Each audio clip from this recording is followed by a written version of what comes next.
What's up, Prize Fight fans? I'm Brian Tong, and we've got a slugfest for the ages. It's a throwdown showdown for game console supremacy between Microsoft's Xbox 360 Elite and Sony's PS3 Slim.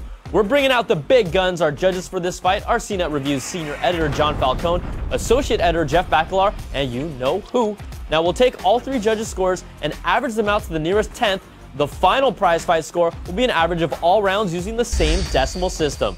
Sony's PS3 has yet to win a prize fight, and a battle this big is going 6 rounds deep. So break out your boxing gloves. Round one's all about design.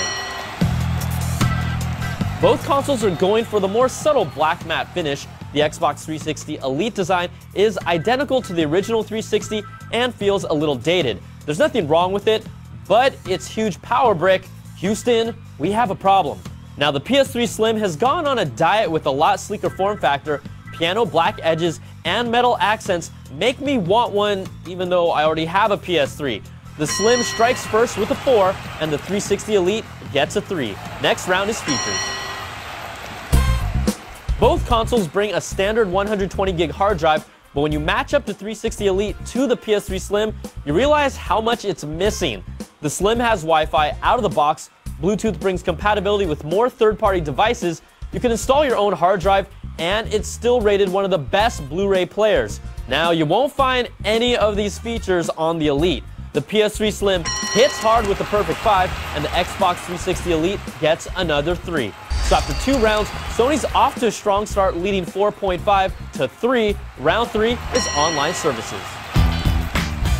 If you're looking for the gold standard of online gaming, Microsoft's Xbox Live is where it's at. It's going to cost you $50, but the ease of use, amount of players, and access to services like Netflix, Last.fm, Facebook, and Twitter make it a complete package. Sony's PlayStation Network costs nothing, and we gotta give them credit for that, but it's not nearly as developed, and I'm still waiting for cross-game chatting. You'll have access to Netflix, but you'll need a physical disc to use it at the moment. Its built-in web browser allows you to watch YouTube content, but Hulu's been taken away, and PlayStation Home really isn't worth mentioning. The judges here all agree Microsoft gets a perfect 5 and Sony gets a 3. We did mention these are gaming consoles. Well, next round is all about the games. Both consoles have killer exclusives. The Elite flexes its muscle with Gears of War, Left 4 Dead, and Halo.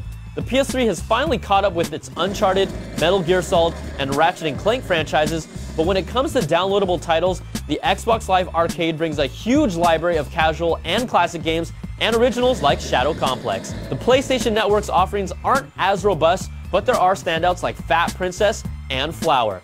The 360 has also been able to lock down more exclusive downloadable content for its games like GTA 4 and Fallout 3, while the PS3's major DLC exclusive was the Joker and Batman's Arkham Asylum. You can still play most original Xbox titles on the Elite, but the PS3 Slim has no backwards compatibility at all. A game library will always be an arms race, but our judges give the Xbox 360 the edge with another perfect 5, and the PS3 gets a 4.3. So after 4 rounds, the PS3 Slim leads by 1/10 of a point. 2 more to go. Next round is graphics performance. The 360 Elite and PS3 have pretty much been on par with each other, but we've recently seen titles that finally take advantage of Sony's cell processor. Even if it's subtle, the Elite has a slight advantage when comparing same third-party titles, but then, when it comes to exclusives on the PS3 like Uncharted 2, the PS3 Slim shows there's no equal. John and Jeff called it even, but if we're talking about the best graphics, I'm going with the PS3, and it gets the edge 4.7 to 4.3. The 6th and final round is value. Once Sony decided to bring the PS3 Slim's price in line with the Xbox 360 Elites, it changed the game. Both consoles are $300 with 120 gig hard drives, but if you look at all the extra features packed into the PS3 Slim and then try to match them on the Xbox 360 Elite, you'll be spending $80 for a wireless adapter, $50 per year on Xbox Live, and you still won't have a Blu-ray player. In the final round, the PS3 Slim gets a perfect 5, and the Xbox 360 Elite gets a 3.7. So let's average out the scores, and after 6 back-and-forth rounds and 2 previous losses in this prize fight ring, the PS3 Slim takes this battle 4.3 to 4 and can finally call itself the prize fight champ. Both of these are great gaming consoles, and you can't go wrong either way, but Sony has made great strides over time to put it over the top. I'm Brian Tong. Thanks for watching. We'll catch you guys next time on another Prize Fight.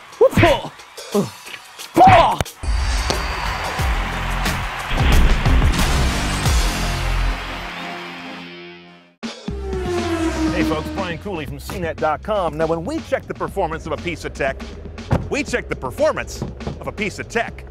If you love videos of cars and all their high-tech and high-performance glory, check out the CNET Car Tech video podcast, cnet.com/CarTechTV.